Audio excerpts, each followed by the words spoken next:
Wanawake hawataki mwanaume mwaminifu.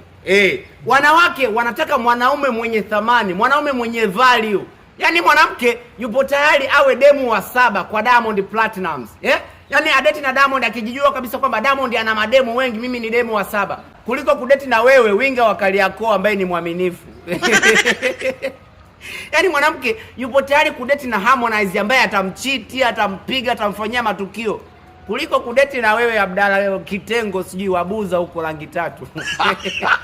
Mwanamke hataki mwanaume mwaminifu, tafuta hela ndugu yangu. Yaani kama wewe hauna hela afu bado unajifanya wewe ni mwaminifu kwamba utapendwa kutokana na uaminifu wako. Ndugu yangu utasubiri sana. Bora uje tuungane tu trade na forex.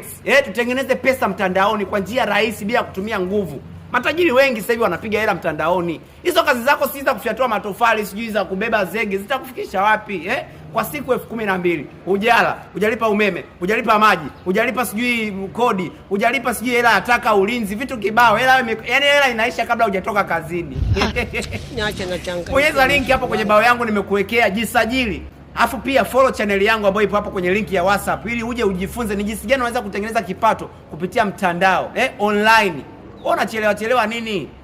Blaza mwaminifu. Wewe bro mwaminifu, wewe zima kamera.